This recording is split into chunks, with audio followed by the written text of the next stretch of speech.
네, 저는 주일 오후 예배 시간에 우리 신자의 구원 서장 가운데 하나인 성화에 대한 말씀을 함께 살펴보고 있습니다. 재작년 2020년 10월에 전 국민적으로 공분을 일으켰던 사건이 있었습니다. 정인이 사건입니다. 정인이라는 이 이름은 입양되기 이전의 이름이었고 여자아이입니다. 정인이는 입양기관에서 길러지다가 생후 8개월에 어느 한 양부모에게 입양되었습니다. 그런데 이것이 정인이에게는 너무나 끔찍하고 가혹한 상황 속으로 들어가게 된 일이 되고 말았습니다. 정인이 양부모는 상습적으로 정인이를 때리고 폭행하고 학대했습니다. 정인이는 온몸에 시퍼렇게 멍이 들었고 양쪽 쇄골, 어깨에 금이 가서 깁스까지 하게 되었습니다. 정인이 몸에 있는 멍이 계속 사라지지 않고 남아있자 정인이가 다니던 어린이집 선생님들도 이상하게 여겨서 아동 학대를 의심했다고 합니다. 그리고 신고를 했죠. 그리고 정인이를 병원에 데려가서 진료를 받게 했다고 합니다. 그러던 중 태어난 지 16개월이 되었을 때 정인이는 심정지 상태로 병원으로 옮겨졌지만 결국 정인이는 다시 일어나지 못했습니다. 이후 부검이 실시되었는데 그 부검 결과는 너무나 충격적이었습니다. 사인은 외력에 의한 복부 손상인 것으로 드러났습니다. 이미 정인이 배 안에 장파열로 인해서 많은 양의 피가 출혈되어 고여 있었고 췌장은 절단된 상태였다고 합니다. 사람의 췌장이 절단되려면 권투 선수가 자신의 있는 힘을 다해 배를 때려야만 겨우 그 췌장이 절단될 수 있다고 합니다. 정인이는 그렇게 양부모로부터 폭행을 계속해서 받아온 것입니다. 그리고 후두부, 쇄골, 대퇴골이 이미 골절된 상태였다고 합니다. 정인이는 양부모의 그 극악적인 폭력과 학대에 제대로 저항하지 못하고 시달리고 당할 수밖에 없었고 웃음이 예쁘고 사랑스러운 그 정인이는 결국 눈을 감게 되었습니다. 그렇게 아무 힘없는 정인이를 숨지게 한 양부모가 과연 어떤 사람들인가 보도가 되었는데 그 양부모는 둘 다 목회자 자녀였습니다. 그리고 같은 기독교 대학교를 다니고 만나 결혼했다고 합니다. 그리고 양부는 한 기독교 방송에서 직원으로 근무하고 있었습니다. 이들은 그리스도인이라 불렀고 교회를 다니던 사람들이었습니다. 그러나 그들은 한 귀한 생명을 무참히 짓밟았고 신앙 교육을 한다면서 아멘이라는 말을 하지 않으면 정인이에게 밥을 주지 않았다고 합니다. 이 아멘이란 단어가 너무나 귀한 단어인데 정인이에게는 밥을 먹기 위해서 하지 않으면 안 되는 폭력적인 단어였습니다. 이 사건을 접하고 정인이에게 어른으로서 그리고 그리스도인의 한 사람으로서 참 미안한 마음을 감출 길이 없었습니다. 그리고 양부모에게는 그의 합당한 처벌을 바라며 분노하지 않을 수 없었습니다. 그런데 마음 한편에는 씁쓸함을 감출 수가 없었습니다.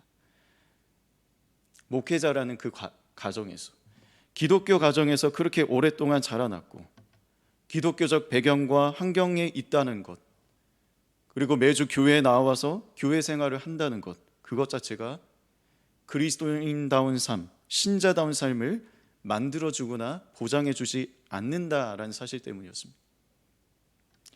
신자다운 삶을 차치하고서라도 최소한 인간다운 삶을 살도록 가르치고 지도하는 것이 교회의 도덕적 사명일 것인데 그것마저도 상실해 가고 있는 것 같은 현상이 이 시대에 나타나고 있는 것입니다.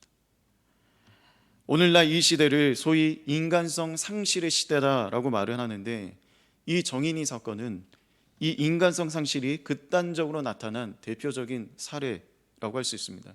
그런데 그것이 다른 데가 아니라 교회 안에 있는 사람들에게 나타난 것은 교회가 그동안 무엇을 위해 달려왔는지를 되돌아보게 만듭니다. 한 신학자는 교회 안에 이러한 나타나고 있는 인간성 상실과 도덕성 실패의 문제가 한국 교회의 위기를 더욱 가속화시킬 것이다 라고 그렇게 보기도 했습니다. 오늘날 이 교회 안팎에 일어나는 이 인간성 상실의 문제에 대해 교회는 민감하게 받아들이고 인간성을 참되게 세우고 회복하는 이 사역에 우선적 관심을 가지고 임해야 할 것입니다. 무엇보다 성경이 교회가 감당하는 그 사역의 중요한 목적이 바로 인간성의 회복임을 말씀하고 있기 때문입니다. 골로새서 1장 28절의 사도 바울은 우리가 그를 전파하여 각 사람을 권하고 모든 지혜로 각 사람을 가르치면 각 사람을 그리스도 안에서 완전한 자로 세우려 함이다 라고 말씀하고 있어요. 여기서 말씀하는 완전함은 믿음과 사랑 그리고 인격에 있어서 온전한 성숙을 의미합니다.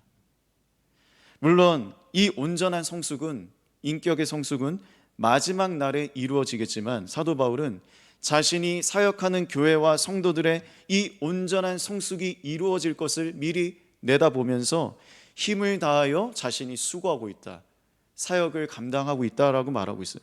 교회가 무엇에 관심을 가지고 힘을 다하여 사역해야 되는지를 말씀하고 있죠. 교회 안에 속한 한 사람 한 사람에 대한 그 온전한 성숙, 온전한 인간성과 인간다움이 회복되어 가는 것을 목적을 두고 사역해야 한다는 것입니다. 그렇다면 성경이 말하는 인간성, 이 인간다움은 무엇입니까? 이 인간다움의 본질은 어디에 있을까요? 바로 인간이 하나님의 형상으로 창조된 존재라는 사실입니다. 참된 인간성은 인간이 하나님의 형상을 지닌 존재라는 사실이 있습니다. 이것이 하나님께서 인간을 인간답게 만드신 최고의 핵심이고 요체입니다. 우리 안에서 하나님의 형상이 회복되어 가는 것은 곧 인간이 본래 지녀야 하는 그 인간다움을, 인간성을 회복해 가는 것입니다. 잃어버리고 왜곡된 이 하나님의 형상이 회복되는 것이 바로 성경이 말하는 인간성의 회복이고 인간다움이 회복되는 것입니다. 이것이 바로 성경이 말하는 성화입니다. 그래서 많은 신학자들이 성화가 무엇인가에 대한 정의를 내리면서 성화는 하나님의 형상이 회복되는 것이다 라고 말하고 있습니다. 마이클 호튼이라는 신학자는 이렇게 말합니다. 성화는 신자들을 내적으로 새롭게 하고 그리스도 안에서 점점 하나님의 형상을 담게 하는 신자 안에서의 지속적인 역사다라고 말을 합니다. 그리고 존 머레이라는 신학자는 사람은 하나님의 형상을 따라 창조되었고 구속이 생각하는 회복이란 하나님의 형상의 다름이 아니다라고 얘기했어요. 그러니까 하나님의 형상이 회복되는 게 곧 구원이다, 구속이다라고 말하고 있습니다. 그리고 충신대 교수로 사역하셨던 최홍석 교수님은 하나님의 형상 회복은 예수님께서 중보자로 이 땅에 오신 목적이다라고까지 말씀하셨어요. 그리고 교회의 과제이며 사명이다라고 얘기했습니다. 이 외에도 여러 신학자들이 성화에 대해 정의하면서 하나님의 형상이 회복되는 것이 성화임을 공통적으로 말하고 있습니다. 하나님의 형상이 회복되어 갈 때 우리는 하나님께서 그토록 바라시는, 원하시는 인간으로, 참된 인간으로 회복되어 가는 것이죠. 그리스도 안에서 온전한 성숙을 향해 나아가는 것입니다. 그렇다면 하나님의 형상은 무엇을 말하는 것일까요? 하나님의 형상이 회복된다는 것은 무엇을 의미하는 것입니까? 이 시간에 제가 세 가지로 말씀드리겠습니다. 첫 번째는 하나님의 형상이 회복된다는 것은 관계 회복을 의미합니다. 관계 회복입니다. 잃어버리고 단절된 관계가 회복된다는 것입니다. 먼저 그럼 누구와의 관계이겠습니까? 살아계신 하나님과의 관계입니다. 하나님의 형상이 회복되는 것은 무엇보다 하나님과의 관계 회복을 의미해요. 인간이 하나님을 닮은 존재로 창조되었고, 그걸 하나님을 닮은 중요한 점은 뭐냐면 관계적인 존재로 창조되었다는 것입니다. 하나님은 어떤 분이시죠? 삼위일체이십니다. 삼위로 존재하시죠. 성부, 성자, 성령 세 위격으로 존재하십니다. 이 세 위격은 서로 인격적인 관계와 사랑의 교제를 나누십니다. 성부 하나님은 성자 하나님이나 성령 하나님 없이 홀로 존재하실 수 없고, 성자 성령 하나님도 마찬가지입니다. 성부, 성자, 성령 하나님이 서로를 향한 영원하고 거룩한 그 사랑을 나누며 서로 영원한 관계를 맺으며 존재하고 계십니다. 만약 하나님께서 사랑할 대상이 없으시다면 하나님은 사랑이실 수 없으십니다. 하나님께서 세 위격이 아니라 단일 위격으로 한 위격으로 존재하신다면 하나님은 사랑할 다른 위격이 없기 때문에 하나님은 본질적으로 사랑이시다라고 말할 수가 없습니다. 이렇게 하나님께서 세 위격으로 존재하시며 서로 사랑하시는 이 관계적인 특성이 누구에게 반영이 되었습니까? 인간에게 반영이 되었어요. 하나님의 형상은 삼위로 계시는 이 하나님의 관계적인 특성을 의미합니다. 하나님의 형상에 따라 창조된 인간은 다른 인격적인 존재와 관계를 맺는 존재가 됩니다. 인간이 존재하기 시작한 이후로 인간이 갑자기 하나님과 관계를 맺어야겠다는 필요를 스스로 인간이 깨닫게 돼서 하나님과 관계를 먼저 맺은 게 아닙니다. 인간은 본래 창조될 때 이미 하나님과 인격적인 관계를 맺어야 하는 상태로 하나님의 형상으로 지어진 것입니다. 하나님에 의해 창조되어 존재하기 시작한 때부터 인간은 세 위격이 서로 관계를 맺고 계시는, 서로 교제하시는 하나님을 닮아 본질적으로 다른 인격적인 대상과 관계를 맺는 존재가 되었습니다. 그런데 그 첫 번째 대상이 누굽니까? 하나님이십니다. 이것이 창조 때 인간에게 본래 주어진 인간다움이에요. 인간성입니다. 하나님과 인격적인 관계를 맺고 하나님을 온 마음으로 사랑하는 것이 무엇입니까? 바로 하나님 안에서 우리 인간의 인간다움, 인간으로서의 본래 상태입니다. 그런데 하나님은 인간에게 하나님 외에 또 다른 인격적인 대상과 관계를 맺으며 살아가도록 또 다른 인간을 창조하셨죠. 이런 하나님과의 관계에 기초하여 그 관계 속에서 또 다른 인격적인 존재와 관계를 맺으며 살게 하셨습니다. 바로 여자를 창조하셨습니다. 하나님은 남자와 여자라는 두 인격체를 창조하셨고, 그런데 서로가 한 몸이 되게 하는 연합을 이루게 하셨습니다. 하나님께서 세 위격이 서로 연합되어 계신 것처럼 남자와 여자가 서로 하나 되게 하신 거죠. 서로 안에 거하시고 상호 내조하시는 이 연합을 이루시며 관계를 맺는 것처럼 인간을 그렇게 부분적으로 반영하셔서 창조하신 것입니다. 인간 안에 있는 이 하나님의 형상은 다른 사람과의 이 인격적인 관계를 맺고 하나됨 속에서 사랑의 교제를 나누는 것으로 나타나게 됩니다. 그리고 이러한 사람과 사람의 관계가 회복되어서 이 하나됨 속에서 사랑의 교제가 나누어지는 곳이 바로 이 땅의 교회입니다. 너희가 서로 사랑하라는 명령이 교회에게, 성도들에게 주어진 것도 하나님의 형상이 회복되어가는 이 각 개인이 모여 이루어진 공동체가 바로 교회이기 때문입니다. 교회만이 아니고 또한 교회 밖에서도 다른 사람과의 이 관계 회복을 경험하고 그들을 내 몸과 같이 사랑하는 것입니다. 이것이 다른 사람과의 관계에서 하나님의 형상이 회복되는 것이고 참된 인간성이 회복되는 겁니다. 오늘 우리 존경하는 8.12 여전대 우리 성도님들 이렇게 헌신 예배 드리고 계시는데, 전도회 안에서 가장 먼저 회복되어야 할 하나님의 형성이 무엇이라고 생각하세요? 바로 관계 회복이라고 생각합니다. 하나님과의 관계 회복은 두말 나위 없죠. 그건 가장 중요한 겁니다. 그거에 대해서는 제가 따로 말하지 않겠습니다. 그것은 우리의 예배를 통해 나타납니다. 예배는 하나님과의 인격적인 교제를 가지면서 하나님의 형상이 회복되는 시간이죠.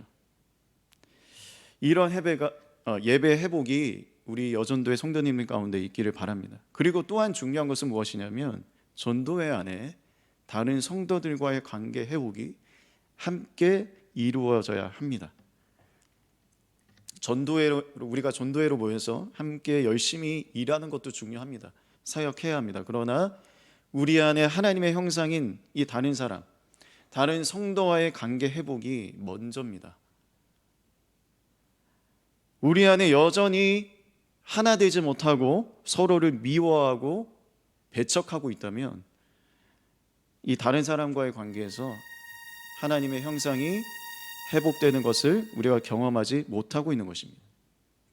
사역보다 중요하고 먼저인 것은 먼저 주님을 사랑하는 것이고 또한 다른 사람을 사랑하는 것입니다. 다른 사람을 일꾼으로 그냥 도구로 보기 이전에 다른 사람을 사랑의 대상으로 인격체로 존중하고 받아들이는 거죠. 바라기는 이러한 관계 회복이 우리 교회와 전도회 안에 이루어지기를 소망합니다. 하나님과의 관계, 또한 내 옆에 있는 사람들과 다른 사람과의 관계 회복이 우리 교회와 전도회 안에 이루어지기를 바랍니다. 그러한 은혜가 있길 소망합니다. 둘째로 하나님의 형상이 회복되는 것은 무엇을 의미하냐면 성품 회복을 의미합니다. 인간에게 반영된 이 하나님의 형상은 하나님의 성품이 포함되어 있죠. 하나님의 자신의 성품을 인간에게 부분적으로 나누어 주셨습니다. 그래서 인간은 하나님의 성품을 닮은 존재가 되었어요. 하나님께서 내가 거룩하니 너희도 거룩하라. 마음과 뜻과 힘을 다해 하나님을 사랑하고 이웃을 내 몸과 같이 사랑하라. 그리고 너희는 서로 사랑하라. 이런 하나님의 계명을 우리에게 주셨는데, 이렇게 주실 수 있는 것은 하나님께서 우리 인간을 처음부터 거룩함과 사랑이라는 이 하나님의 성품을 주셨기 때문에, 주셨으니까 거룩할 수 있고 사랑할 수가 있어요. 주시지도 않고 우리에게 거룩해라, 사랑해라 그렇게 말하지 않으십니다. 그렇게 창조하셨어요. 우리는 창조된 이후에 인간은 본래 완전히 거룩한 존재였고 하나님과 이웃을 향한 사랑으로 충만한 상태였습니다. 어떠한 미움도 없었죠. 하나님의 성품을 닮아서 온전히 하나님의 성품을 반영하는 상태였습니다. 그런데 죄를 범하고 타락한 이후로 하나님의 형상이 부패하고 망가졌어요. 타락한 이후 인간은 하나님을 향한 거룩함을 상실했고 하나님과 이웃을 사랑하지 못하는 상태가 되었습니다. 그래서 하나님은 인간이 잃어버린 그 하나님의 형상, 거룩함과 사랑을 포함하여 이 하나님의 성품을 새롭게 하시고 회복시키시는 일을 행하십니다. 오늘 본문에 잘 나타나 있어요. 본문을 보시면 하나님이 미리 아신 자들을 또한 그 아들의 형상을 본받게 하기 위하여 미리 정하셨다고 말씀합니다. 여기서 하나님께서 우리를 구원하시기로 영원전에 예정하신 목적이 있죠. 바로 아들의 형상을 본받는 것이 구원의 목적입니다. 아들의 형상, 즉 예수 그리스도의 형상을 본받는 것이 우리가 구원받은 목적입니다. 여기서 말하는 예수 그리스도의 형상을 본받는다는 것이 무엇을 의미합니까? 여러 의미로 볼 수 있겠지만 예수 그리스도의 형상을 본받는 것은 바로 그리스도의 성품을 본받는 것이죠. 예수님은 하나님의 성품을 온전히 반영하시는, 드러내시는 참 인간이십니다. 이러한 주님의 형상과 성품을 본받는 존재가 되기 위해 하나님은 우리를 구원하시기로 예정하셨고 또한 구원하셨어요. 그것이 하나님께서 저와 여러분을 구원하신 목적입니다.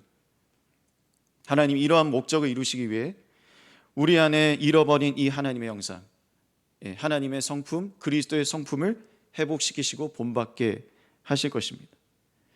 하나님을 향한 거룩함과 사랑을 잃어버려 하나님께 거룩지 못하고 하나님과 이웃을 사랑하지 않았던 저와 여러분을 거룩한 자로 만드십니다.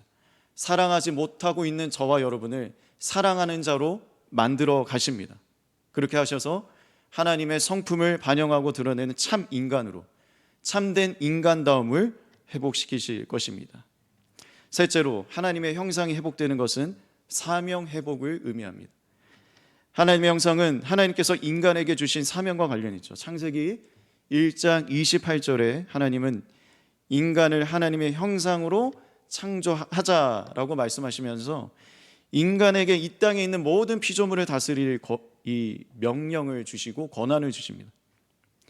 하나님께서 이 창조의 세계와 피조물을 인간으로 하여금 다스릴 수 있는 통치권을 주신 거죠. 이것을 우리가 문화명령이라고 그렇게 말합니다. 인간은 하나님으로부터 이렇게 통치권을 받아 이 땅과 피조물을 다스리게 되었죠. 그러나 인간은 궁극적인 통치자, 최고의 통치자가 아닙니다. 위임받은 통치자요, 하나님을 대신하는 대리적 통치자일 뿐입니다. 그래서 인간은 하나님을 영화롭게 하고 하나님의 뜻에 따라 이 땅을 다스려야 하는 그러한 청지기인 것입니다. 그런데 인간이 죄로 인해 타락한 이후에 이 문화 명령을 어떻게 하냐면 자신의 죄악된 욕심에 이끌려 본래 그 주어진 그 목적에 따라 지키지 않아요. 이 명령을 수행하지 않습니다. 이에 대한 대표적인 사건이 바로 바벨탑 사건이죠. 사람들이 하나님의 그 창조주 하나님의 영광과 이름을 높이거나 찬송하지 않고 자신들의 이름과 영광을 위하여 그 높은 탑을 쌓았던 것이죠. 하나님께서 주신 그 통치권을, 이 세계를 잘 다스려서 하나님을 영화롭게 하라는 그 문화 명령이 인간의 죄로 인해 심히 왜곡된 것입니다. 그렇다면 인간에게 이 본래 주어진 문화 명령, 이 땅에서 하나님을 영화롭게 하는 이 사명은 어떻게 다시 바르게 수행되고 이루어질 수 있을까요? 이에 대한 답이 마태복음 28장 18절에서 20절에 제시되어 있습니다. 예수님께서 부활하시고 승천하시기 전에 제자들에게 당부하신 말씀이죠.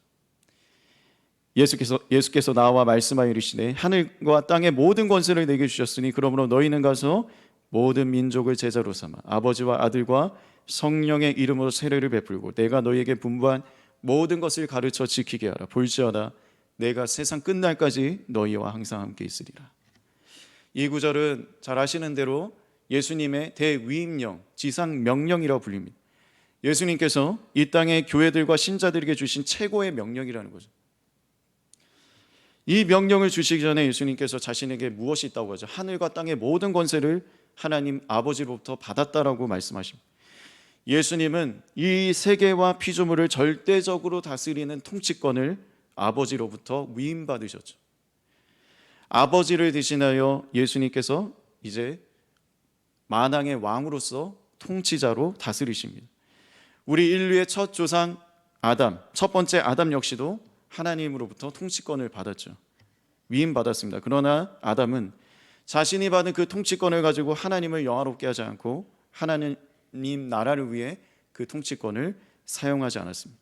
자신의 이름을 드러내고 자신의 나라를 세워가기 위해서 통치권을 남용했고, 그리고 하나님 주신 그 문화 명령을 왜곡된 방향으로 이루어 갔던 것입니다. 첫 번째 아담은 하나님께 주신 이 사명, 문화 명령을 지키고 이루는 일에 실패했어요. 그러나 둘째 아담이신 예수 그리스도께서는 평생에 하나님 아버지를 온전히 영화롭게 하셨고 하나님 나라를 위해 사셨습니다. 그리고 아버지부터 받으신 이 세계와 만물을 절대적으로 다스리는 통치권을 무엇을 위해 사용하십니까? 이 땅에 하나님을 영화롭게 하는 사명을 이루시기 위해 아버지께로부터 받은 통치권을 사용하십니다. 어떻게 사용하시죠? 그 다음에 나오죠. 너희는 가서 모든 민족을 제자로 삼아입니다. 이것이 이 땅의 죄로 인해 왜곡된 문화 명령을 바르게 회복하는 주님의 방식입니다. 세상으로 가서 복음을 전하여 사람들을 주님의 제자로 삼는 방식입니다. 복음을 듣고 구원받은 예수님의 제자된 사람들이 삶의 근본 목적과 근본 방향이 바뀌고, 그래서 하나님을 영화롭게 하고 하나님 나라를 위해 살게 되는 방식입니다. 창세기에 주어진 이 하나님의 형상으로서의 문화 명령은 이 신약의 대위임령, 지사 명령을 통해 회복되는 거죠. 이 지상 명령을 이루어 가시기 위해서 사람들이 복음을 듣고 변화되어 하나님을 영화롭게 하는 일을 이루어 가시기 위해 주님은 자신에게 주어진 이 하늘과 땅의 통치권을 행사하고 계십니다. 이 지상 명령을 이 땅의 교회와 저와 여러분에게 주셨고, 이 명령을 믿음으로 우리가 수행하면서 본래 우리 인간에게 주어진 그 하나님의 형상으로서의 사명, 하나님을 영화롭게 하는 사명의 회복을 경험하게 되는 것입니다. 우리가 이 지상 명령을 수행하며 사람들에게 복음을 전할 때에 우리의 삶 속에서 모든 통치권을 행사하셔서 그 명령을 이루어 가시는 이 주님의 역사하심을 우리가 경험하게 되는 것이죠. 특별히 12여존대 우리 성도님들 삶 가운데 하나님을 영화롭게 하는 이 사명의 회복이 이루어지길 소망합니다. 함께 이 주님의 지상 명령에 동참하고 이 복음 전파의 사명을 감당할 때에 주님께서 우리 안에서 이 하나님의 형상을 회복시켜 가실 것입니다. 그러므로 성도 여러분, 우리는 본래 하나님 앞에 참된 인간성을 상실하고 하나님의 이 참된 형상을 잃어버린 상태에 있었습니다. 그런 잃어버린 하나님의 형상을 회복하시기 위해 하나님께서 어떤 일을 하셨어요? 하나님께서 하나님의 형상이 되셨습니다. 하나님의 아들이신 예수 그리스도께서 우리가 잃어버린 하나님의 형상을 되찾아오시기 위해 그분께서 직접 하나님의 형상이 되셨습니다. 그분은 하나님이시니까 하나님의 형상이 될 필요 없죠. 근데 하나님의 형상이 되셨습니다. 예수 그리스도를 우리의 하나님의 참 형상이라고 부르는 것은 주님께서 우리와 같은 인간이 되셨기 때문입니다. 우리 인간이 본래 어떠한 인간이어야 하는지를 완전히 그대로 보여주시는 분으로서 그분은 하나님의 참 형상이십니다. 그것만이 아니라 더 중요한 것은 이 주님의 구원을 받은 자들이 주님과 같이, 우리 예수님과 같이 참 인간으로 회복되기 위해서 주님께서 하나님의 그 참 형상, 참 인간이 되셨다라는 것을 기억해야 합니다. 그래서 우리는 주님을 믿어야 하고 그분 안에 거해야 합니다. 그래야 하는 이유는 주님 안에 참 인간성이, 참 형상이 있기 때문입니다. 주님 안에서 주님의 형상을 본받고 주님과 같은 참 인간으로 우리는 회복될 수 있기 때문입니다. 이러한 하나님의 형상으로 회복되는, 하나님께서 원하시는 참된 인간으로 회복되는 저와 여러분이 되시길 주님의 이름으로 소망합니다. 기도하시겠습니다. 하나님 아버지 감사합니다. 오늘 말씀을 통해서 하나님, 우리의 죄로 인해 하나님께서 우리에게 주신 그 하나님의 형상을, 하나님 앞에서 우리가 어떠한 인간이 되어야 하는지, 하나님께서 우리에게 주신 그 참 인간성을 잃어버리고 살았습니다. 그런데 하나님께서 저희를 구원하여 주시고 예수 그리스도 안에서 우리가 다시 참 인간으로 회복될 수 있도록 은혜 주심을 감사합니다. 이러한 성화의 은혜 가운데 날마다 거할 수 있는 저희들 될 수 있도록 인도하여 주시고 마지막 날에 우리가 온전한 인간이 되기를 바라보며 소망하며 이 땅에서 하나님의 백성답게 심자답게 살아갈 수 있도록 인도하여 주옵소서. 감사하며 거룩하신 예수 그리스도 이름으로 기도합니다. 아멘.